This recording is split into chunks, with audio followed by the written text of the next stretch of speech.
Kane Review, print speaking to the blind, celebrating 40 years of audio newspaper production. Welcome to this week's edition of the Kirkintilloch Herald podcast, recorded at the Bishopbriggs Media Centre by our amazing volunteers. You can get in touch with us via Facebook, Twitter or Instagram using @CueNReview. That is @CueAndReview. You can also contact us directly by emailing information@cuenreview.com. That is INFORMATION @CueAndReview.com, or by calling 0141 772 3976. That's 0141 772 3976. This podcast, date Wednesday the 6th of December 2023, is read to you by Corey, Hunter, Ian and Rebecca. Helping out town centres. Report by Fraser N. Wilson. Parking will be free in Eastern Bartonshire town centres on the 4 Saturdays leading up to Christmas, with charges suspended in the council's fee levy in car parks. Those driving to Bearsden, Bishopbriggs, Kirkintilloch or Mulgai for festive shopping or to enjoy a bite to eat, then the good news is you won't need to pay to park your sleigh. Councillor Paul Ferretti, convener of the council's Place, Neighbourhood and Corporate Assets Committee, said, "We will once again be suspending charges in our town centre car parks on the 4 Saturdays leading up to Christmas Day. If you're out and about, then please support local shops, hospitality venues and service providers if you can." Appropriately, the first day of suspended charges was Small Business Saturday at the weekend. To ensure public safety, EDC's community and parking wardens will still be enforcing parking regulations and restrictions for any vehicles parked inappropriately, on street and off street, including blue badge misuse. EDC is also a supporter of the Scotland Loves Local campaign, which includes the Eastern Bartonshire gift card, led by Scotland's Towns Partnership. This is a good way to support businesses in your local community while treating a friend or loved one. For more information, head to scotlandgiftslocal.com/product/Eastern Bartonshire-gift-card. To register your business to accept a card, go to www.lovelocal.scot/giftcard. Read to you today by Ian. This week in history. December the 7th, 1941. The Japanese attacked the US fleet at Pearl Harbor in Hawaii. On this day last year, the Queen invited children to decorate the Christmas tree and receive festive surprises at Clarence House. December the 8th, 1980. John Lennon was shot dead in New York by Mark David Chapman. On this day last year, the first 3 episodes of Harry and Meghan dropped on Netflix. December the 9th, 1960. The first episode of Coronation Street was televised, although it was not networked until spring 1961. It was originally called Florizel Street. On this day last year, Rishi Sunak announced that Britain would work to develop next-generation fighter jets with Italy and Japan. December the 10th, 1936. Edward VIII signed the Instrument of Abdication. He chose American divorcee Wallace Simpson over his royal duty. On this day last year, England's 2022 World Cup campaign ended with a 2-1 loss against France in Doha. December the 11th, 1967. The prototype of the world's first supersonic airliner, Concorde, was revealed. On this day last year, Prime Minister Rishi Sunak spoke to the Prime Minister of New Zealand, Jacinda Ardern, and said he looked forward to building on the close relationship between the countries. No ABC to help out. NHS Greater Glasgow and Clyde has launched a new campaign to make it as easy as possible for people to access care this winter. The campaign is based on 3 simple suggestions. In fact, they're as easy as ABC, to help people to know where to go if they need help, as well as doing their bit to support the NHS during what is traditionally the busiest time of year. Whether you're feeling unwell and need a bit of advice, or a relative or loved one has hurt themselves and you're not sure how best to get the right care for them, just remember the following advice and you won't go far wrong. Accessing the right care is as easy as ABC. Ask yourself, do I need to go out? For information on keeping yourself well and treating minor illnesses and injuries from home, go to the NHS Inform or download the NHS 24 app. Be aware, there is help for many conditions right on your doorstep. Your local GP, pharmacy, dentist or optician offer a range of services. Call 111. If it's urgent or you're not sure, call NHS 24 on 111. They'll make sure you get the help you need.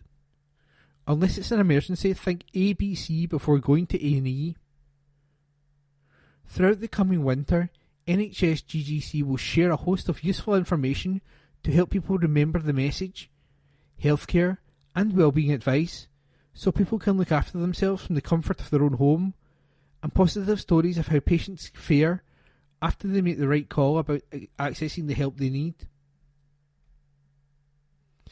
Deputy Medical Director Dr. Scott Davison said, "People don't really think about how to access care until things go wrong, but during winter, as pressures grow in all our services, it's important that we all take a few minutes to make ourselves aware of the best places to get help if we need it. It's easy to think that the directions to the local A&E department is all we need to know, but in the majority of cases that isn't the best place to be, and, in fact, you might be asked to go elsewhere if you do turn up at A&E unnecessarily. By knowing where to best go, people will be able to access care more simply, while at the same time helping to ease the pressure on our hard-working staff, and that is the aim of our campaign. Get the right care. By following the APC suggestions, you'll be able to access great care without having to travel far from home or sitting for hours in a busy waiting room. For example, did you know your local pharmacy can offer help with a range of conditions right on your doorstep without having to make an appointment for queuing for hours? Or you can access our virtual A&E from the comfort of your own living room by calling 111? Quick, easy healthcare is available at the touch of a button or a short stroll away, and NHS GGC is encouraging everyone to make the right call this winter. Dr. Davison added, A&E is still there to help people with life-threatening conditions or the most serious injuries, but by remembering ABC, more people will be able to access the right care whenever they need it. Social Club's licence allows more community events. A social club in Bishopbriggs will be able to host a wider variety of events as its licence has been updated. Cawdor Freestone Social Club, situated in St Mungo Street, has had its licence updated by the local licensing board, allowing for more community events as well as changes to operating hours. The club's on-sales hours will be increased until 12 midnight Sunday to Thursday and 1 a.m. on Saturday nights. It will also be allowed to act as a theatre venue, which was requested primarily for pantomimes. Children will be able to stay at the club for longer, with their lounge access extended from 8 p.m. until 10 p.m, and also permitted to stay until the end of private functions rather than have to leave at 11 p.m, and will also be able to order and collect takeaways from the foyer. Various other forms of entertainment, from live music to race nights, have also been added to the operator's plan, as have events involving other clubs such as swimming groups, dance classes, and have seasonal events such as Christmas fairs.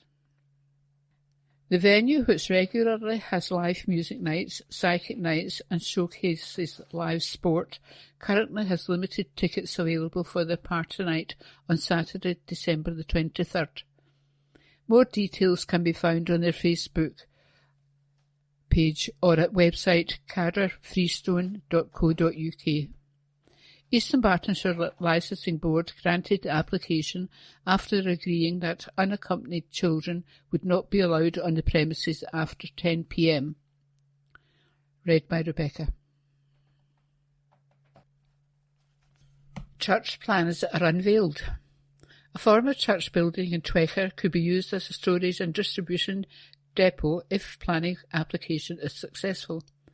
Twecker Church on the village's main street ceased operating as a church in September 2022. Now Workwear and PPE Supplies Limited has applied to Eastern Bartonshire Council proposing a new use for the building. Airdrie-based Workwear and PPE Supplies Limited are looking to move out of its current premises and proposing the takeover of the building, which is currently vacant and not listed on conservation records. In a supporting statement, Workwear and PPE Supplies Limited claim the operations are clean and would not create noise issues for the vicinity. The applicant adds that it had been searching for a new base capable of supporting its expansion for a long time and is keen to relocate as it has been searching for a location for more than 8 years. If permitted to go ahead with the move, the premises would not be open to the public and have no shop or trade counter, and there would be around 5 or 6 van deliveries per day. The property is estimated to date back from the early 1900s and is currently for sale for the Church of Scotland, advertised at £219,995. As of November the 10th, on the Church of Scotland's website, the building is said to be under offer. Set within the town of Twecker itself, the Church of Scotland described the building as offering excellent development potential. On its sales brochure, it is described as the property is not listed and could be used without the necessity of obtaining change of use consent as a creche, day nursery, day centre, educational establishment, museum, arts gallery or public library. It also has the potential for a variety of other uses such as a theatre, cinema or entertainment venue, hospitality and restaurant, retail space or community resource subject to obtaining appropriate consents. The Council has been asked to allow this change of use and the decision will be made by its planning committee at a future session. Find out more about the proposal at easternbarton.gov.uk. Nice to be out and about. Walk, Run, Cycle Eastern Bartonshire members enjoyed a child-friendly spooky walk on a Christine's Way recently. Rather than let the dark night stop them from getting out on adventures, members have embraced the winter and autumnal conditions. Donning head torches and wrapping up, they have visited Mugdott Park, Palace Rig and Dunbrake Marsh, to name a few, on their weekly evening walks. Strength and balance sessions in partnership with Pass for All are now being held every Tuesday in Bishopbriggs Hill Church at 1:30 p.m. This is a good form of gentle exercise, followed by a sociable cuppa afterwards. Meanwhile, WRCED are very proud to be involved with Elena Harris and Eastern Bartonshire with the Remembering Together community COVID memorials, which will see 12 harbours constructed in different towns across the area, with each including signage explaining the project. A specially devised QR code will link a sound piece with stories from people's pandemic experiences and music from local musicians. It will also include a map that can lead people on a short walk around the area. Elsewhere, the C25k running team have been amazing, completing their 5k challenge with a graduating run at Parkrun on November 25th. A new C25k will be set up in the new year. Weekend adventures have included jaunts to St Fillian's Viewpoint calendar, Primrose Hill, Bannockburn, and a group of 20 kicking off the Rob Roy Way from Drimmen to Pitlochry. This is a 79-mile trail with each section completed each month. Calendars can be bought by contacting the email address or picked up at Create ED on Kirkintilloch Main Street for £8 each, with all profits going back into the group. The Santa Dash in need of Eastern Bartonshire Food Bank takes place on December the 9th from Kirkintilloch Marina at 10:30am, and you can choose to dash or saunter along Kistine's Way in Lenzie towards Boghead Wood, where Santa will hand out a sweet treat for the attendees. More via the group's Facebook page or email wrced2020@gmail.com. Pavement parking campaign as recorded by Hunter MacDonald. A public information campaign is getting underway to make people aware that they could soon be fined for parking on the pavement. The Transport Scotland Act 2019 bans pavement parking, double parking and parking at dropped curbs, with certain exemptions designated by local authorities, for example to ensure safe access for emergency vehicles. From 11th of December 2023, local authorities can begin enforcing the law. This means drivers could be fined £100 for these parking behaviours, reduced to £50 if paid within 14 days. The new campaign includes radio, outdoor and social media advertising, highlighting the dangers pavement parking poses to pavement users, forcing them to take unnecessary risks by moving around the car and onto the road. Transport Minister Fiona Hislop said, "The message is clear, pavement parking is unsafe, unfair and illegal, and you could be fined up to £100 for it. More at roadsafety.scot." Police urge victims to report sextortion. Police Scotland is urging anyone targeted by sextortion to report it so they can get the support they deserve. Sextortion is sexual extortion and involves the threat of having sexual information, photos or videos shared with others. It is carried out to extort money or force a victim to do something against their will, control behaviour, or obtain further images. Figures published on Friday in Police Scotland's 2023-24 Quarter 2 Performance Report show an increase in reported crimes of threats and extortion compared to last year and since changes in crime recording introduced in April 2020. Between April and September 2023, there were 1,430 crimes of threats and extortion, compared to 819 in the same period last year, 74%, and a 5-year mean of 443 or 223%. Analysis shows much of this relates to sextortion cell crimes. Commenting on the figures, Assistant Chief Constable David Duncan said, "Sextortion is blackmail, and those targeted should not pay, nor they should be embarrassed or scared to report it to the police. We are experiencing an increase in the number of sextortion incidents being reported, and, although we are encouraged that victims appear more confident in coming forward, we know from our partners that this is still likely to be an underreported offence. Criminals use the internet, social media, dating apps, webcams or pornography websites and fake identities to befriend people online and then threaten to send images to their family and friends. People shouldn't panic. There is support available from policing and from third-party organisations. We want people to know they will be treated with respect and dignity and the circumstances investigated professionally. There is information available on the Police Scotland website on ways you can stay safe online, such as not sharing intimate images. Sextortion can be committed by individuals. However, organised crime gangs based overseas are also believed to be responsible. For more info, head to scotland.police.uk/advice-information/internet-safety/sextortion. Report is discussed. Police Scotland's 2023-24 Quarter 2 Performance Report will be discussed at the Scottish Police Authority Policing Performance Committee today, Wednesday, December the 6th. The report and discussion will highlight the inclusion of threats and extortion, such as online sextortion, which contributed to a rise in overall violent crime reported between April and September 2023. It also shows homicides, attempted murders and serious assaults remain at similar levels compared to last year and lower than the 5-year average, while Scotland's world-leading detection rate for homicides continues.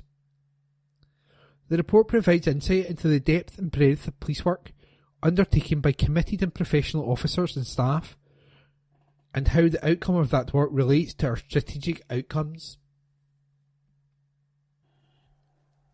Swimming qualifying. A group of 100 young swimmers were up against the clock when they took part in time trials for the Scottish Schools Swimming Championships at the Leisure Dome in Bishopbriggs earlier this month. The annual event is organised by Eastern Bartonshire Leisure and Culture Trust's Swimming Development Team and attracts young people from schools across Eastern Bartonshire.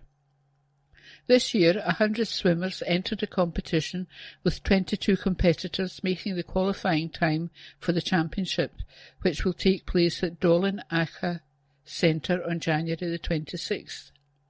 EDLC Chairman, Councillor Jim Gibbons of EDLC, said, "The young people who take part in the swimming time trials work extremely hard throughout the year to compete for a place in the annual championships.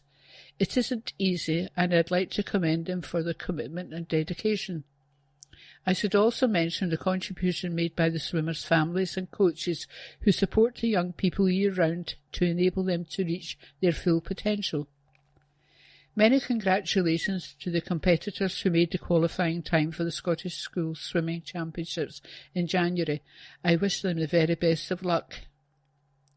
Meanwhile, hockey players as young as 5 have been left without changing facilities after clubs were locked out of the game's national stadium. The sports governing body said Glasgow Life had closed their Hampden after restricting access to the Glasgow National Hockey Centre, with the arm's length council body in turn blaming funding issues. But Scottish Hockey and the authority was tarnishing its Commonwealth Games legacy by limiting use of the venue. Players have since been forced to get ready for action at a football centre 100 yards away from the Glasgow Green facility. The £5 million arena was opened for the 2014 Games and was intended to be used as a hub for the national set-up thereafter. However, it became a COVID testing site during the pandemic, and only the outdoor pitches have been reopened. Cops issue vehicle warning. Police are reminding motorists to be vigilant after 2 vehicles were stolen whilst defrosting in neighbouring Bearsden. Around 7:20am on November the 28th, a Honda HR-V was stolen from Montrose Drive, and on November the 30th, an Audi Q5 was stolen from Ravelston Road around 7:30am. Inspector Alan Ferris said investigations are underway to trace both vehicles.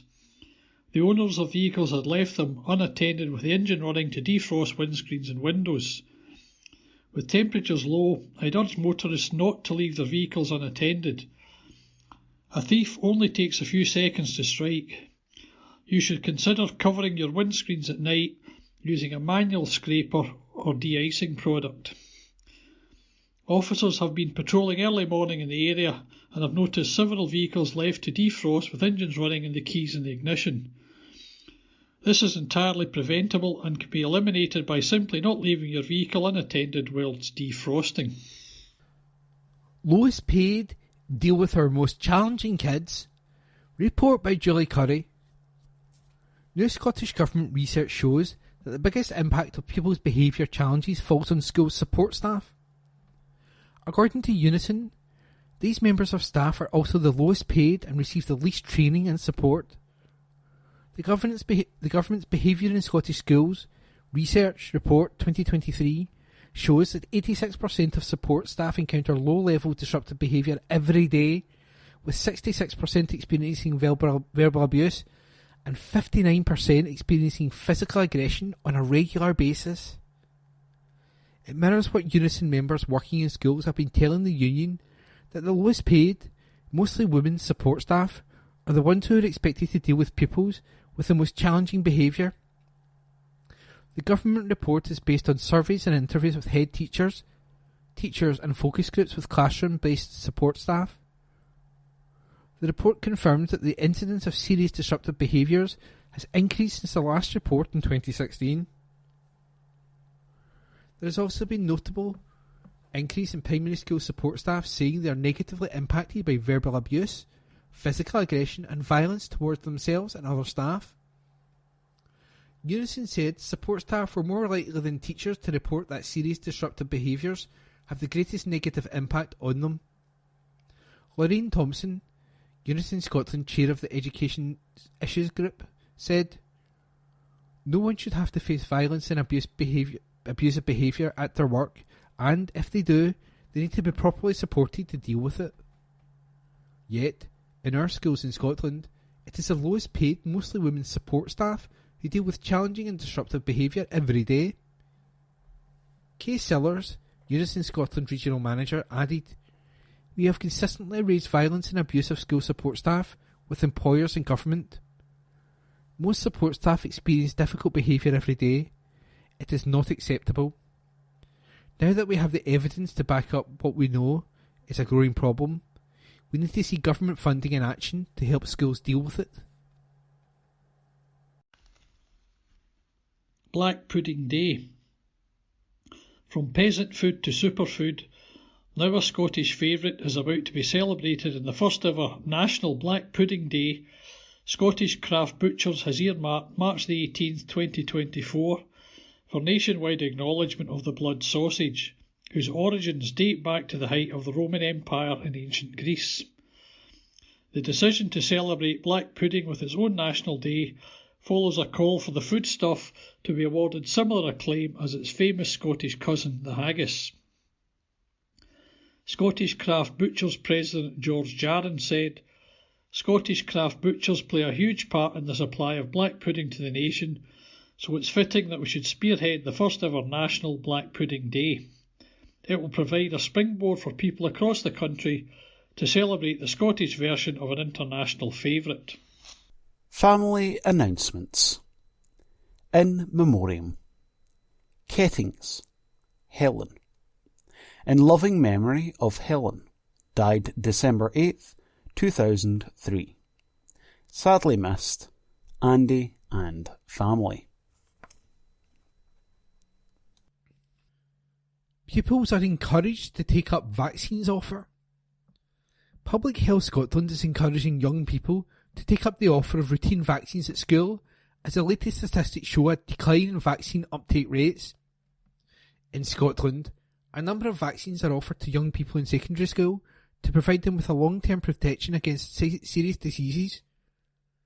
It's therefore important young people take up the offer of these vaccines that are routinely offered in school. The DTP vaccine protects against diphtheria, tetanus and polio, and the MEN ACWY protects against meningitis and septicemia, blood poisoning. Both are offered to pupils in S3 at around 14 years of age to complete the childhood vaccination course. The most recent data also shows that boys were less likely to receive the DTP and MEN ACWY vaccines than girls. This is also true for the school-based human papillomavirus (HPV) immunisation programme, which helps to protect young people from HPV-related cancers later in life. This includes head, neck and anogenital cancers, with the most common being cervical cancer. HPV is a common virus which usually produces no symptoms and is usually spread through sexual contact. This means that people may not even know they're carrying the virus. All S1 pupils are eligible for the HPV vaccine in Scotland, and getting the vaccine now protects against future risks. The DTP, MEN ACWY and HPV vaccines are offered throughout vaccination clinics at school. Consent packs consisting of a letter, consent forms, and leaflet are sent home with young people from school. Consent forms will start to be issued as early as the end of November by some health boards, with vaccination taking place between January and March next year. A national campaign, Chat, Sign, Protect, which is focused on encouraging young people to talk to their parents or carers about taking up the offer of these vaccines and signing and returning their forms to school, has also been launched. Dr. Claire Cameron, PHS consultant in health protection, said, "Diseases like diphtheria and tetanus were responsible for a large number of deaths, including children, every year before vaccinations were available. Some of the diseases that our vaccines protect against have almost disappeared from the UK as a result of so many people being vaccinated against them over the years. However, cases of meningitis still occur throughout the year, and young people are at an increased risk due to the contact they have with others, both in and outside of school. We need to maintain high vaccination uptake rates to reduce the risk of infections occurring. Being vaccinated is the best thing you can do to help protect against serious vaccine-preventable diseases. We are encouraging young people to chat to their parents or carers about the free vaccines offered before signing and returning consent forms to school by the deadline. Young people who don't complete their immunisation course in S1 are re-offered the vaccines in future school years to ensure they're protected.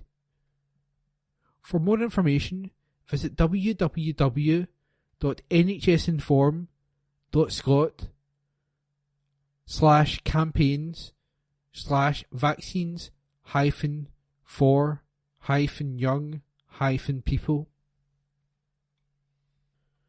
Let's talk. Wednesday the 6th of December, letters page. Please send your letters via email to kirkyherald@jnscotland.co.uk and write letters in the subject field. Please keep letters to a maximum of 300 words. Letters cannot be published without a name and postal address. Also include a daytime phone number if possible. We reserve the right to edit any letter. Net zero is not more important than us freezing. Sir, with Patrick Harvey unveiling new deadlines for the phase-out of gas boilers, Scotland's energy problems are mounting. Our country can get very cold, as we are experiencing right now. Politicians have a duty first and foremost to look after our welfare. Patrick Harvey seems to not have noticed this. It is his unworkable and highly unpopular, to say nothing of expensive, scheme for heat pumps really the answer? Can he absolutely prove that this is in our interest instead of what we have? At the same time, Humza Yousaf is against new nuclear power stations in Scotland. What this tells us is that our welfare is being used as a political football instead of being grounded in reality. Given our climate, this really matters. Putting net zero is more important than us freezing is not on. If Mr. Harvey and Mr. Yousaf really want us all to adopt what, on the surface, appear to be totally inadequate alternatives to what we currently possess, then perhaps a national referendum, so beloved of the SNP, upon this subject may actually be worthwhile for a change. Let the people decide. Yours, etc., Gerald Edwards, by email. Holyrood soap opera. Sir, so the penny finally drops in the empty head of Patrick Harvey that the date set for ripping out boilers and replacing them with grossly expensive, and in some cases unusable, heat pumps is unachievable. No lesser man than Lord Haughey of City Refrigeration Holdings, who could make millions out of the sale of them, states they do nothing for the carbon footprint. It still plugs into the grid. It is run by electricity. This is a long line of ridiculous ideas and policies from the utterly incompetent Green/SNP coalition. Gender recognition in court. Protected marine areas abandoned. Bottle return scheme, shambolic mess, to name but three. And how much money has been squandered in attempting to put these fiascos into being? How much time frittered away on these pie-in-the-sky policies and the misuse of civil servants' time to promote self-aggrandising nonsense? Add in the utter humiliation of the First Minister and his contempt for the Scottish Parliament and his backing of the now totally discredited Health Secretary, and the mess that our devolved Parliament has laid bare for all to see. On a daily basis, it seems like another episode of Just William, with the FM trying to come up with another cunning plan to cling to power, supported by the dog-wagging tail of the Greens. Patrick Harvey trying to rebuild the castle in the nursery sandpit, where Lorna Slater sits in the background shouting, "I'll scream and scream," in an attempt to get another of her bird-brained ideas onto the statute. If it wasn't so utterly depressing, it would be a soap opera on primetime television. How lucky we are, indeed. Yours, etc., David Miller, address supplied. All a game. Sir, it's time for a little calm and facts to descend on the arguments about the Elgin marbles. Rishi Sunak is being blamed when the appointment with Kyriakos Mitsotakis was cancelled, but it was the Greek PM who caused the whole embarrassing episode. Admittedly, the BBC's Laura Kuenssberg led the discussion in that direction, but Mr. Mitsotakis said they belonged to Greece and were essentially stolen. In fact, one of the reasons that prompted Lord Elgin to obtain the marbles was that he had observed other marble sculptures at the Parthenon being destroyed. The Parthenon was a mess and still was when my wife visited it in 1967. There wasn't even a path to the temple, just a boulder field. The Firmin official document giving permission to Elgin stated, should they wish to take away any pieces of stone with old inscriptions and figures, that no opposition be made, and that they make no opposition in taking away any pieces of stone with inscriptions and figures. So, not stolen. Mr. Mitsotakis compares the Elgin marbles with tearing up the Mona Lisa, with half in London and half in Paris, without apparent irony. Yet that painting comes from Italy, not France, as I am sure he knows. But that's okay apparently. France also owns its own Greek artefacts like the Winged Victory of Samothrace, also in the Louvre. Strange then, surely, that Mr. Mitsotakis is not demanding the return of that too. It is because it isn't part of the political game he is playing with Britain. That's why. Yours, etc., Andrew H.N. Gray, by email. Children asked to share their views. Children's Commissioner Nicola Killeen is urging children and young people across the country to tell her about the issues that matter to them to shape her office's work. The Commissioner celebrated World Children's Day recently with 2 national online assemblies where children and young people shared their ideas and learned more about their human rights. Their voices will be at the heart of the Commissioner's 4-year plan to promote and protect children's rights. At the assemblies, the Commissioner launched a resource pack to support adults, help groups of children and young people take part in shaping her plan. The pack includes videos, activities and presentations to help children consider the 6 questions the Commissioner is asking. Nicola said, "Our work must be guided, shaped and informed by children and young people. I never forget that they are my boss and, with 1 million children in Scotland, that's a lot of bosses. One of the first things I must do as Commissioner is tell the Scottish Parliament what I'll be working on for the next 4 years and how I'll be doing that work. Part of my job as Commissioner is to involve children and young people in my work, and I'm asking for their help right now in creating my new plan. I want to find out about the issues that matter to them and how my office should work for them.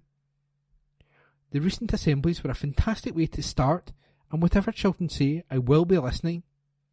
Over the next couple of months, we will be travelling across Scotland to work with children and young people, face to face, paying particular attention to groups whose rights are most at risk. I'm so excited to hear what children in Scotland have to say." The assemblies, one for primary and one for secondary, were held with eScoil, an online platform for teaching and learning. Children explored their rights, found out more about the Commissioner's job and how they can be involved in helping create her 4-year plan. Primary 6 pupil Mirabelle, 10, from Edinburgh, co-hosted the primary assembly. She said, "It was really good that we were able to get people involved today, at the assembly with things like the quiz.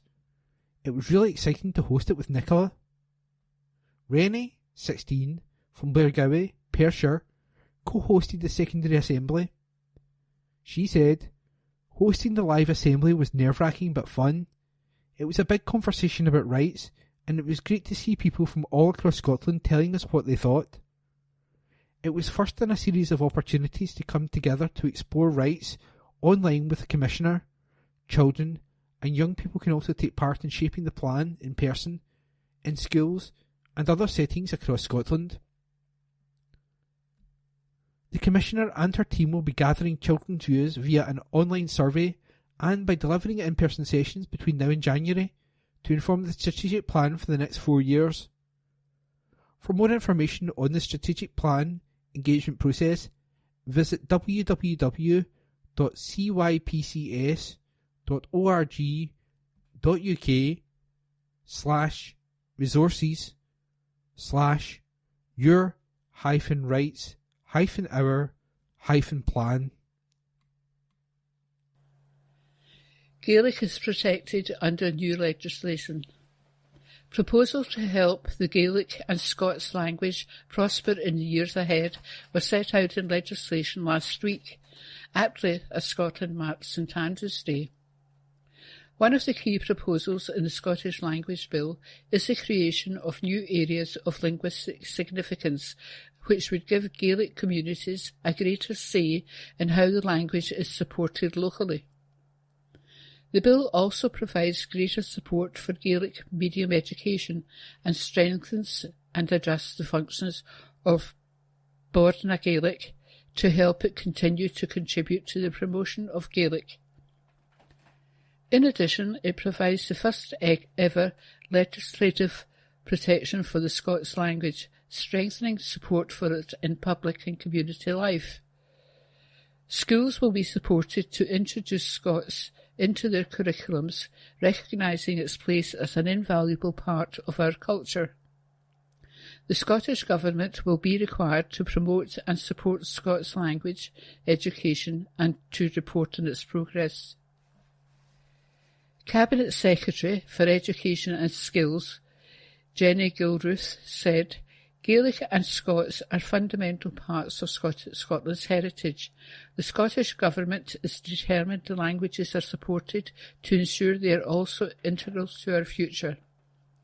Learning is at the heart of our plans.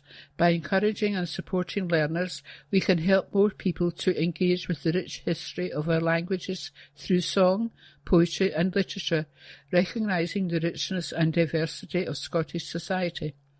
But importantly, the bill will also focus on providing direct support and resources to communities, ensuring the long-term growth of Gaelic and Scots." £500 for agriculture's next generation. Anyone who has been involved with agriculture for up to 5 years can now get £500 toward the cost of training from the Scottish Government's Next Generation Fund. Managed by Land Trust Scotland, the fund is open to both men and women, including students and those already in full-time or part-time work, regardless of age. Dr Liz Barron-Majerick, MBE, MICFOR, Land Trust Scotland Director, explained, "The need for a skilled and knowledgeable workforce in agriculture has never been greater. Particularly for new entrants, the training can help improve business efficiency on the farm, teach safe use of equipment, and educate people about climate change, adaptation and mitigation, biodiversity and habitat improvement." With up to £500 on offer, the Next Generation Fund opens up training to improve career prospects for people who might otherwise not have the money available. One of Lantra's aims is to support the rural economy by increasing the number and diversity of employees in Scotland's land-based and aquaculture sector, so we're delighted to be managing this fund on behalf of the Scottish Government. Find out more about the Next Generation Fund and see courses on offer at https://www.scotland.lantra.co.uk/next-generation-practical-training-fund. Some are online, while others are available in locations across the country. Land Trust Scotland is also managing funds for women in agriculture and women in forestry. To find out more about these funds and apply, visit https://www.skillshub.scot/badges. Give treasures a new loving home. Scottish families are being asked to make room for Christmas by donating their children's unwanted treasures to the British Heart Foundation. The appeal was issued as the charity is dealing with bumper demand for toys, board games and puzzles this festive season. To help encourage donations, the charity has released a series of images where cheeky elves can be seen guiding toys to the nearest BHF shop, including jumping into a doll's ear to offer directions to the nearest BHF shop, dusting off board games, and firing up a helicopter to hoist cuddly toys out of their basket. Demand for second-hand toys has increased, and the BHF ardently needs quality donations to keep shops stocked for Christmas. The BHF is calling on families who might be clearing out the toy boxes and cupboards to make room by donating their unwanted items to another child can enjoy a pre-loved treasure.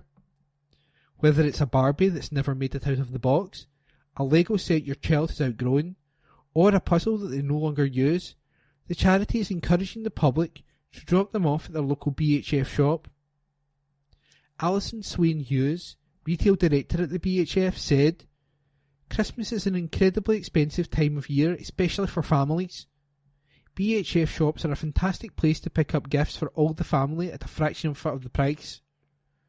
We're already seeing an increased demand for toys and games ahead of the festive season, so, as you start decluttering to make room for your Christmas in your home, please consider donating unwanted toys, games and puzzles to the BHF for our new families to enjoy. I'll be asking my own boys to fill a box with pre-loved toys and games that they'd want another child to enjoy as much as they did.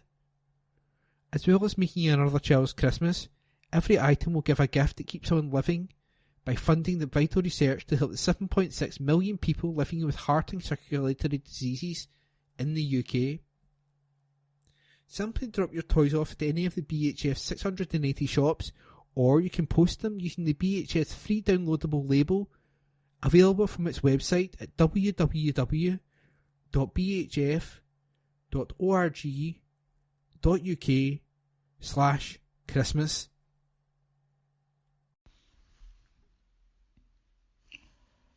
Some good news for our pensioners. Age Scotland has welcomed news that the state pension will rise by 8.5% next April, and the UK Government has honoured its commitment to the triple lock.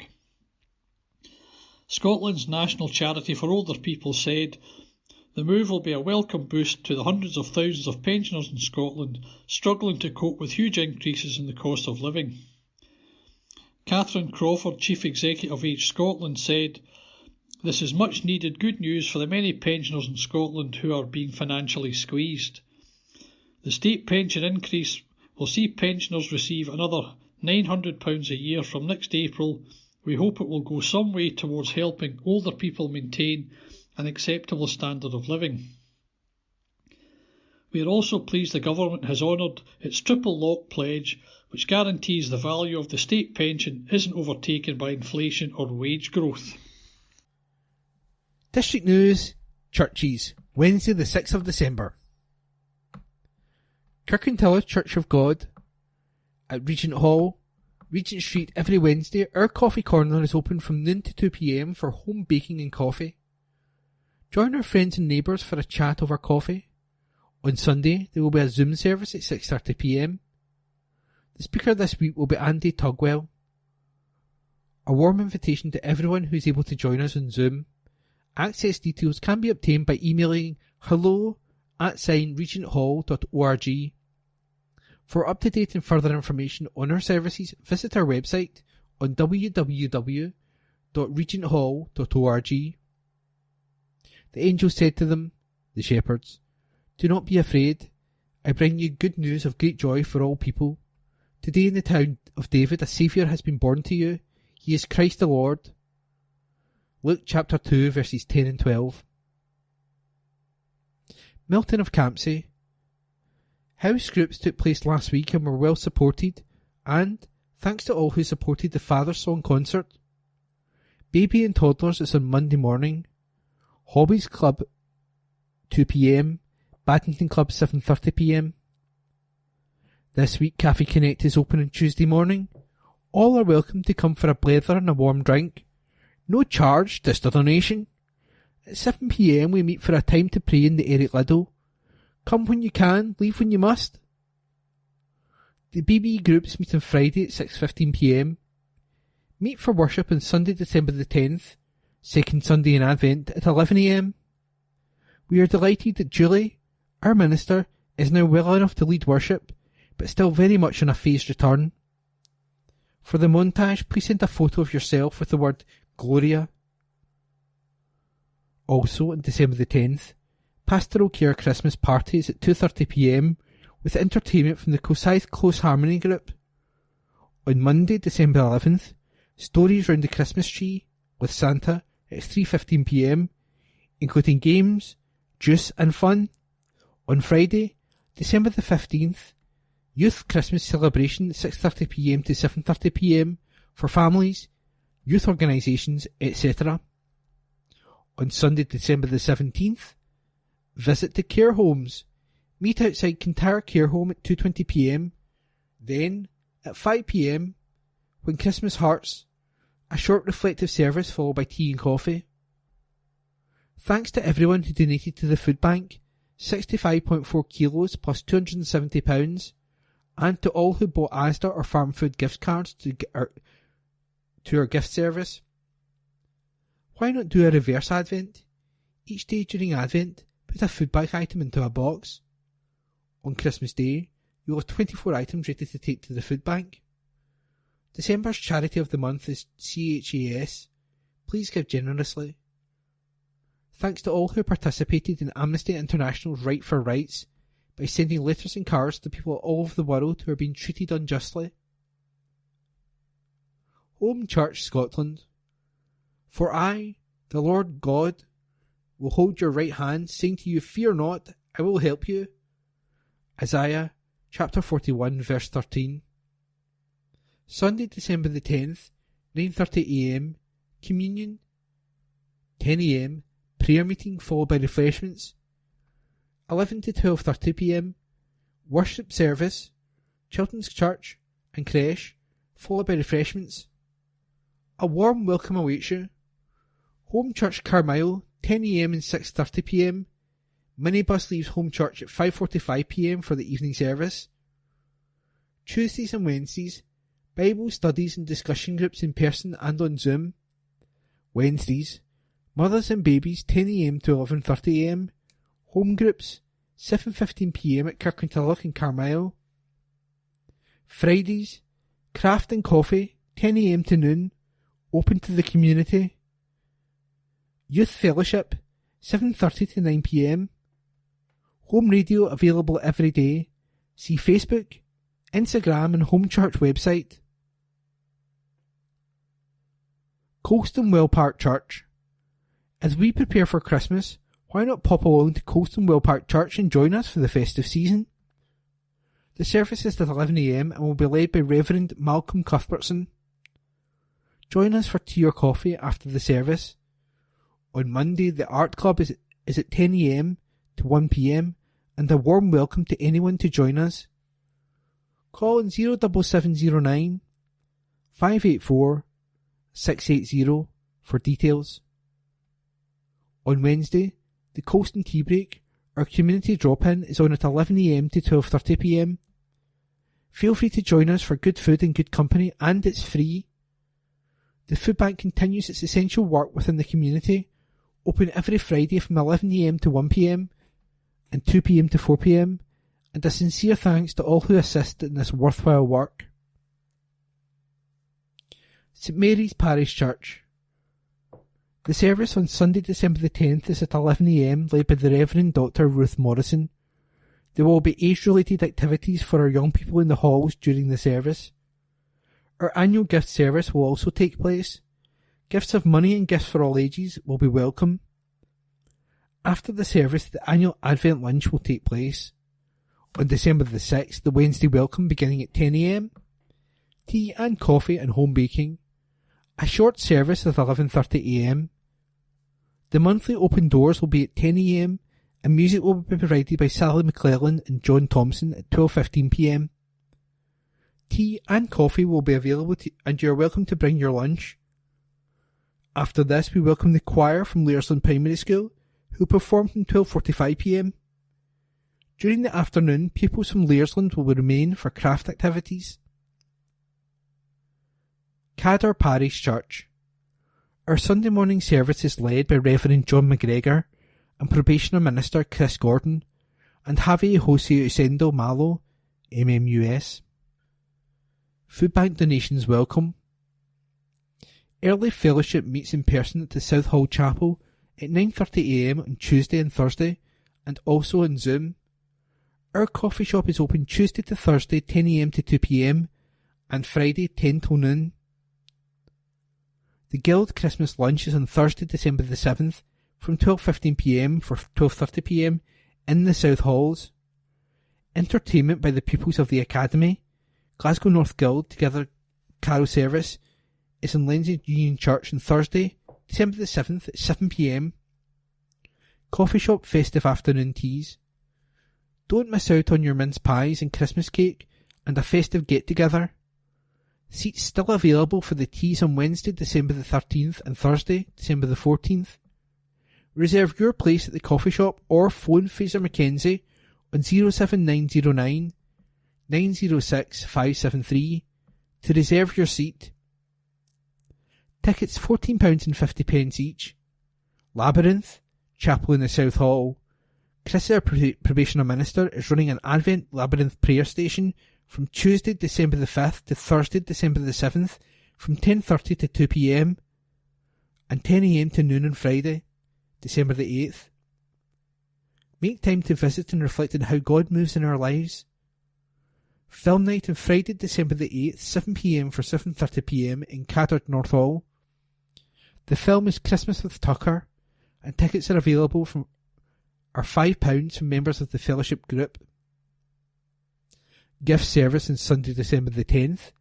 This year we are supporting two charities, Women's Aid with pyjamas for their children and Daisy Chain with sensory toys for their children. Janet Johnson has details of both types of donations. 92nd Glasgow Company, the Girls Brigade, Tuesdays, Explorers, P1 to P3 6:15 p.m. to 7:30 p.m. Juniors, P4 to P7 6:30 p.m. to 8 p.m. Brigaders, S1 to S6 7:30 p.m. to 9 p.m. 212th Boys Brigade, Anchor Boys, P1 to 3, Monday 6 p.m. to 7 p.m. Junior Section, P4 to 6, Monday 7:15 p.m. to 8:30 p.m. Company/Senior Section, P7 to S6, Friday 7 p.m. to 9 p.m. Springfield, Cambridge. Morning worship on Sunday, December the 10th, conducted by Reverend Ian Taylor, assisted by our Assistant Minister, Mrs. Julie Harty, in the sanctuary at 11 a.m. The Sunday School will meet in room 2. No collection is taken during the service, so donations can be made on the offering plates. Morning worship is also being live streamed on the Springfield Cambridge Church YouTube channel. A link to this can be found on the Springfield Cambridge Church website, www.springfieldcambridge.org.uk, and the Facebook page. There will be a vestry hour on Wednesday, December the 6th from 10 a.m. to 11 a.m. There will be a short weekly service on Wednesday, December the 6th from 11:10 to 11:30.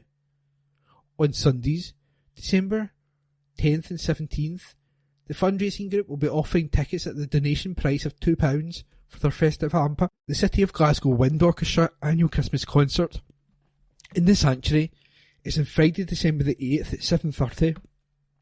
Tickets at the door, £10/£6. On Sunday, December the 10th, Jars of Grace, or donations, will be collected for our annual appeal for UNICEF. Also, Tesco gift cards can be donated to our annual Gift Sunday. These will be passed to the local food bank. Also Sunday, December at 6 p.m, Eastern Bartonshire School Strings Orchestra return for their annual concert. Free entry, donations welcome. Kenmure Parish Church. Our Assistant Minister, Reverend Kay Gardiner, will lead our worship at 11 a.m. this Sunday, which marks the second Sunday in Advent.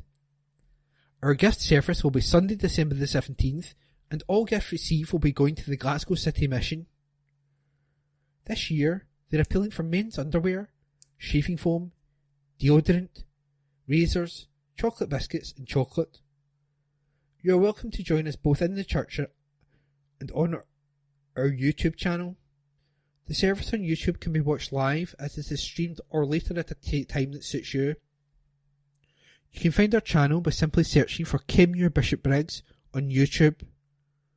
Teas and coffees and the time of fellowship follows the end of the online service. Details of all of our groups that are currently running may be found on our website kenmure-church.co.uk. To find us on Facebook, just search for Kenmure Parish Church. That's Kenmure, Kenmure. If you would like to join our WhatsApp group or receive the Bible studies from ABC, then email us at kenmurechurch@icloud.com. Lenzie Union Parish Church. Christmas services and events at Lenzie Union Parish Church. December the 9th. Christmas Messy Church 4 p.m. to 5 p.m. Sunday, December the 10th, we will be celebrating communion at 11 a.m, led by Reverend Dan Carmichael. Wednesday, December the 13th, Christmas experience, performances at 6:30 p.m, 7 p.m, and 7:30 p.m. Saturday, December the 16th, Bethlehem experience, 4 p.m. to 5:30 p.m. Sunday, December the 17th at 11 a.m, Christmas Nativity service. Sunday, December the 17th at 4 p.m, lessons and carols by candlelight. Sunday, December the 24th, Christmas Eve. 11 a.m, Christmas service. 6:30 p.m, Christmas Eve family service with peace light. 11:30 p.m, joint watch night service at Lindsay Old. Monday, December the 25th, Christmas Day, 11 a.m, joint service at Lindsay Union. Lindsay Old Parish Church. Sunday worship begins in the church at 11 a.m. A creche is available. The Quilt and Craft Group meet every Wednesday 10 a.m. to noon in the session room. Ideal for beginners or those with more experience. Scottish country dancing every Thursday 7:30 p.m. to 9:30 p.m. in the church hall. Come along for fun, fitness and friendship.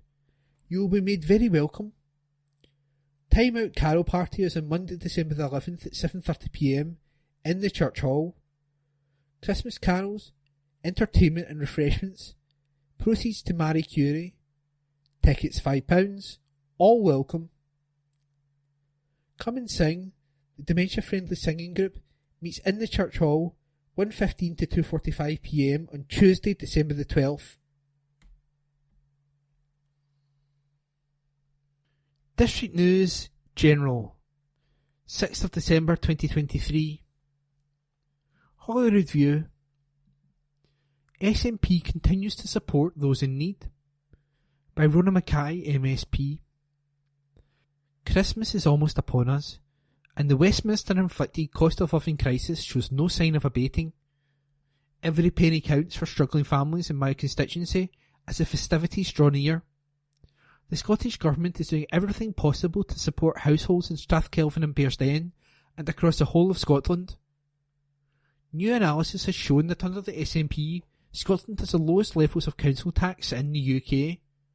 For 2023-24, the average household in Scotland will pay £1,301.89 in council tax, significantly less than the £1,854.05 in Wales and £1,579.32 in England. In real terms, this is more than £100 less per year than when the SNP came to government in 2007. the Scottish Government's £25 per week Scottish Child payment is also providing a lifeline for vulnerable local families. While Westminster economic chaos continues to harm Scotland's interest, the SNP government is taking direct action, such as freezing council tax, to support our constituents through the cost of living crisis. Meanwhile, the local community, as ever, is rallying round to those in need with toy appeals, fundraising events and, of course, the wonderful volunteers at Eastern Bartonshire Food Bank packing Christmas donations for families in need.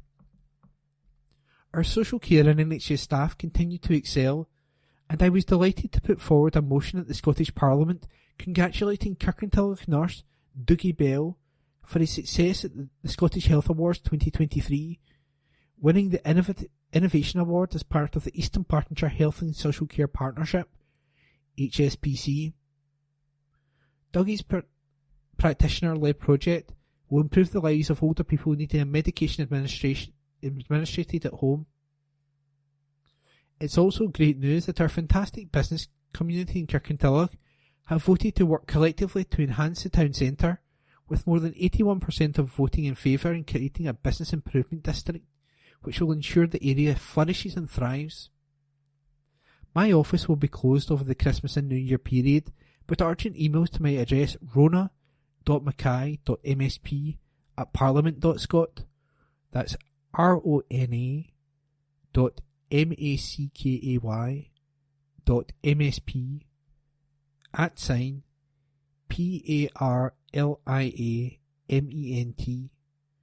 @parliament.scot will always be picked up. My very best wishes to everyone for a happy and peaceful Christmas. Antiquities meeting. Next Antiquities meeting will be on Thursday, December the 7th at 7:30 p.m. in the Park Centre, 45 Kerr Street, Kirkintilloch, with a talk by Al Fleming and Linda McIntosh on the 1941 German air crash at Lennoxtown. Visitors welcome. Tea and coffee will be served afterwards. Horticultural Society. At our last meeting in November, 3 of our members gave very interesting illustrated talks about gardens they had visited. First to speak, Wendy Bryson introduced us to Parc Botanique de Houte, which she and her husband had visited earlier this year. We were treated to beautiful vistas and close-up of specimen plants throughout this impressive 62-acre botanical garden, located in Upper Brittany, near Fougères, France. The garden was originally started in 1847, but, after years of neglect, was restored and added in 1995. There are many themed gardens within the whole estate, one of the highlights being the Japanese garden. Next, closer to home, Paul Malcolm talked about Galeston Garden, a delightful 200-year-old garden on the banks of the River Clyde near Cardross. This 10-acre garden is owned by the National Trust, and Paul had made several visits at different times of the year, so was able to show us the best of colour throughout the seasons. Particularly noteworthy is the walled garden at the centre, of which is a mature Wellingtonia tree. There are herbaceous borders full of colour in the summer months, and a potting shed overlooking the barn is also one of the many attractions. Our last speaker, Andy Lothian, had visited Kew Gardens, the internationally important botanical research and educational institution, which covers an impressive 300-acre site. Andy had visited as one of the hottest days of the year and admitted he hadn't been able to cover as much ground as he maybe would have liked and had not seen so much colour as expected. However, he did show us some impressive plants and in particular had enjoyed the orchid collections under glass. Our next meeting will take place in Enterprise House on Thursday, December the 14th from 7:30 p.m. to 9:30 p.m, when we will have a social evening with mince pies and mulled wine, a Christmas quiz and Secret Santa. Potential new members will be made welcome on the night, or, for more details about the society, please contact Paul Malcolm on 0141 578 1520 or visit our website www.kirkintillochhorty.org.uk. Community carol singing. Campsie Parish and St Machan's churches in Lennoxtown are holding a community carol singing event on Saturday, December the 16th at 3 p.m. in St Machan's car park, to which everyone is invited. Come along, join the singing, and enjoy hot chocolate. Public notices. Planning notices. East Bartonshire Council public notices. Civic Government (Scotland Act 1982) application for renewal of second-hand dealer licence. The undernoted has applied for the renewal of a second-hand dealer licence in terms of the above Act. Name and address of applicant: William Ross Hunter, 128 Waverley Crescent, Kirkintilloch, G66 2DA. Day-to-day manager: William Ross Hunter, 128 Waverley Crescent, Kirkintilloch, G66 2DA. Premises: a sealer, that's ACCELER 8, Auto Services, Pit Road, Waterside, Kirkintilloch, G66 3ND. Hours of opening: Monday to Saturday, 9 a.m. until 5:30 p.m. Goods: part-worn tyres. Any objections or representations in terms of paragraph 3 brackets 1 of Schedule 1 of the Act should be logged with the undernoted no later than 28 days from the publication date of the newspaper in which this advertisement appears.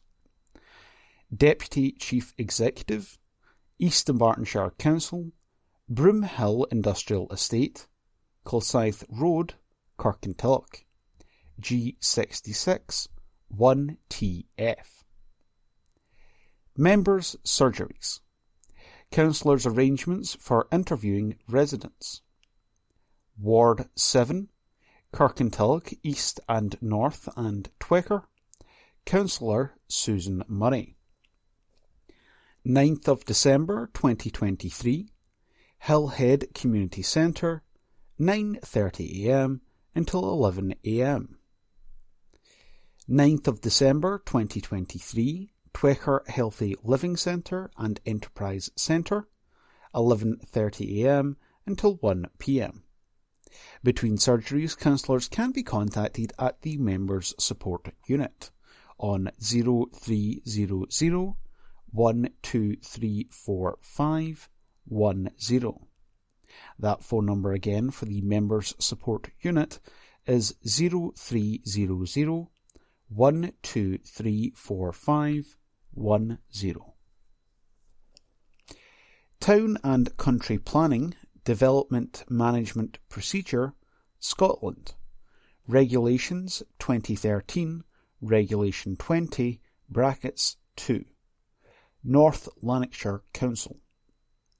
This application with the associated plans and documents can be inspected online using simple search at www.eplanning.northlanarkshire.gov.uk/online-applications or at the local office below.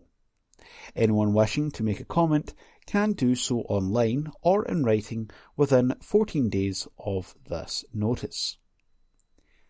Application number 23/01204/FUL.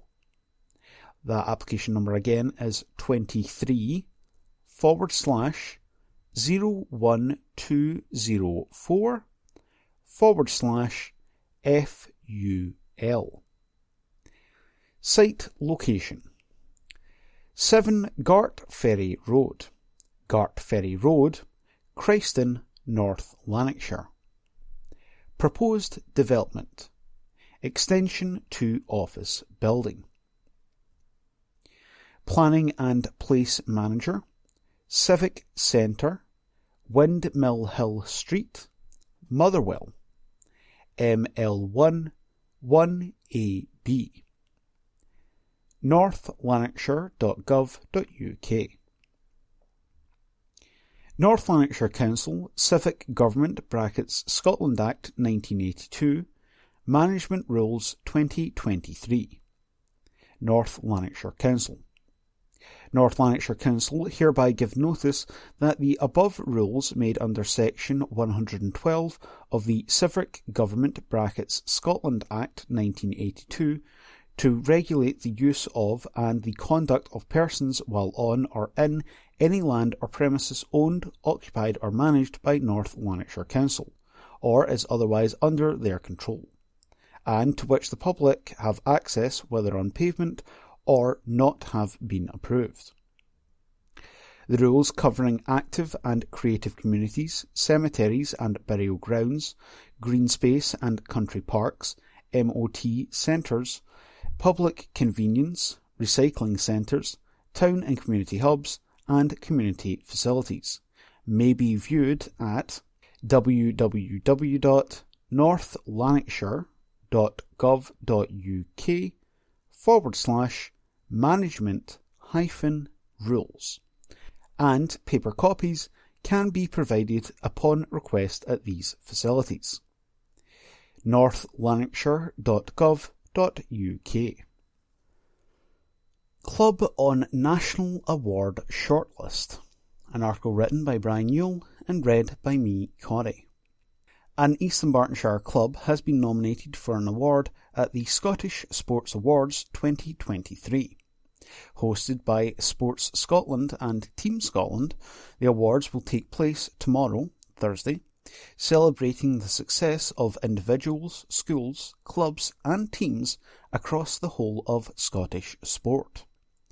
FC United Powerchair Football Club, which plays in Bishopbriggs, has been nominated alongside Active Life Club, Glasgow, and Inverness Tennis and Squash Club, Highlands, for Scottish Club of the Year 2023. A spokesperson for Sports Scotland said, "In just 11 months, FC United Powerchair Football Club has established itself in the National Premiership, Scotland's top wheelchair league. This has provided a new sports club that has not only got more wheelchair users playing football, but which also creates a virtual support network to help the players' mental well-being. The strong principles of the club are rooted in mental well-being and a positive community family feeling. The club's ethos is that the sky is the limit for all players, with the coaches providing bespoke training on the development of each player in their technical abilities of the game, while also providing much-needed welfare support when needed." Almost a year on, the club is now a vital lifeline for many of the players. This is further recognition for the club after head coach and co-founder Kieran Burns recently received the Champion for Change Award at the inaugural Variety Club Disability Sports Awards. He said, "When you're in a wheelchair, you can have a lot of things going on in your life, and it can have a big impact on your mental health. Watching the growth of everybody in the team this year has been incredible, and seeing how the players' lives have changed and how happy they feel to be part of this community, it means so much to me." That article was written by Brian Yule and read by me, Corey. WRCED continues to have adventures. An article written by Lorna Thompson and read by me, Corey. Spooky walks were popular with Walk, Run, Cycle East Bartonshire, WRCED, members, young and old alike, during October. With a chilled, friendly, spooky walk on Christine's Way, passing our community bench for a photo opportunity, and attendees dressing up to trick for their goodies. Members have also not been letting the dark night stop them from getting out on adventures. Donning head torch and wrapping up, they have visited Murdoch Park, Pallasrigg and Dumbrek Marsh, to name a few, on their weekly evening walks. Strength and Balance sessions in partnership with Paths for All are now taking place every Thursday in Bishopbriggs Woodhill Church at 1:30 p.m, featuring gentle exercise and a cuppa afterwards. Details can be found on the Events tab of the Walk, Run, Cycle Eastern Bartonshire Facebook group, or alternatively email wrced2020@gmail.com for more information. Walk, Run, Cycle Eastern Bartonshire are very proud to be involved with Elena Harris and Eastern Bartonshire with their Remembering Together community COVID memorials. The Eastern Bartonshire project will take the form of 12 arbors in different towns across the area. Each one will include metal engraved signature that explains the project, with a QR code that links to a sound piece with stories from people's pandemic experiences and music from local musicians. It will also include a map that can lead people on a short walk around the area, which WRCED are collaborating on. We will keep you updated as the project progresses. Our C25K running team have been amazing and completed their 5K challenge with a graduating run at Parkrun on November 25th. Well done, team. A new C25K will be set up in the new year. Weekend adventures have included St Fillan's Viewpoint Calendar, Primrose Hill, Bannockburn. Meanwhile, 20 of us have kicked off from Dryman on another long trail route, the Rob Roy Way, which is 79 miles from Dryman to Pitlochry, and will be undertaken a section at a time each month. As always, our events are on our Facebook page, Walk, Run, Cycle Eastern Bartonshire, or email wrced2020@gmail.com. We have had great success with our calendar sales this year, costing £8 each, with all profits made going back into the group. These can be bought by contacting the email address, or alternatively picked up at Create Ed on Main Street, Kirkintilloch. Santa Dash in aid of Eastern Bartonshire Food Bank is happening again this year, taking place this Saturday, December 9th, from Kirkintilloch Marina at 10:30 a.m. You can choose to dash or saunter along Christine's Way towards Boghead Wood, where Santa will hand out a sweet treat for the attendees. Further details can be found on the Facebook page or email wrced2020@gmail.com. That article was written by Lorna Thompson and read by me, Corey. City star undergoes surgery on Achilles. This article is unattributed, but it's being read by me, Corey. Glasgow City striker Brennan Lavera underwent surgery on her Achilles last week, after being injured against Rangers last month. The American had enjoyed a bright start to life in Springburn, scoring 6 goals in 10 SWPL 1 outings. Lavera wrote on X, "Gutted to have torn my Achilles. Not how I wanted or imaged my first season at City going. But, nevertheless, it is what it is. It sucks a whole lot, but we keep moving forward, and I'm feeling thankful for the people who have taken care of me. Now we focus on healing and getting back on the pitch as soon as possible." Meanwhile, fellow striker Eofi Colville also underwent surgery at the start of the month on her ankle. City will be back in action on Sunday as they travel to Hibernian. There were few matches played in the WOS League at the weekend due to the weather. The only local side who took to the pitch was Rossvale, but went down 5-1 at home to Thorn Athletic in the 4th Division. Rossvale and Ashfield are idle, but other sides look to return, starting with First Division leaders Petershill at home to Kilbirnie Ladeside tonight, Wednesday. West Park United look to reach the final of the Strathclyde Demolition Cup at home to Neilston. Kirkintilloch Rob Roy will host Vale of Clyde in the third round of the WOS Cup, while Glasgow Pershore welcome Cumbernauld United in the second round. Caledonian Locomotives are away to Kilsyth Rangers in the second division. That article was unattributed, but it was read by me, Corey. Tigers named Club of the Year after title win. An article written by Phil Lanning and read by me, Corey. Team boss Cammy Brown admits he was hugely proud as Glasgow Tigers was named Club of the Year by World Speedway Riders Association. The Tigers were given the gong after taking the championship title for the first time in 12 years. It was a double on the night as club captain Chris Hannis was named Rider of the Year in British Speedway.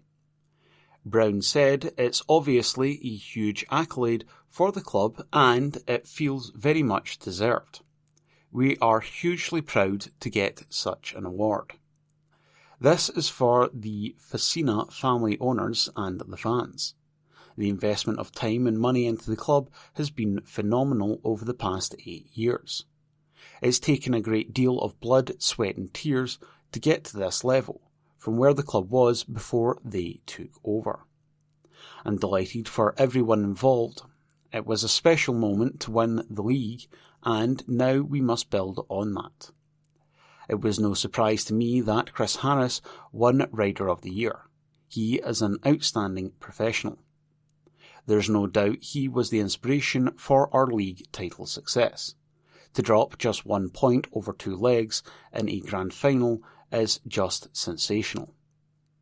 Meanwhile, championship title winning hero Lee Coplin was confirmed as the first rider signing for the 2024 season. The announcement took place at the Glasgow Tigers Supporters Group Winter event on Friday. The 39-year-old said, "It has been an amazing year. It was a dream to join Glasgow in the first place, but then to win the league was unbelievable. I think the spirit of the clubs with fans and owners combined really made a huge difference. My journey back to my best has only just started. I want to keep progressing and I know that 2024 can be another amazing year. Defending a title is always difficult, but I believe in this club there's such a huge winning mentality to do it again. Once you've tasted that success, you want that feeling again and again. It will be tough, but we are bang up for it." That article was written by Phil Lanning and read by me, Corey. That concludes this week's edition of the Kirkintilloch Herald podcast. Please remember to subscribe to our channels at Tune Review and to tell your friends about our service.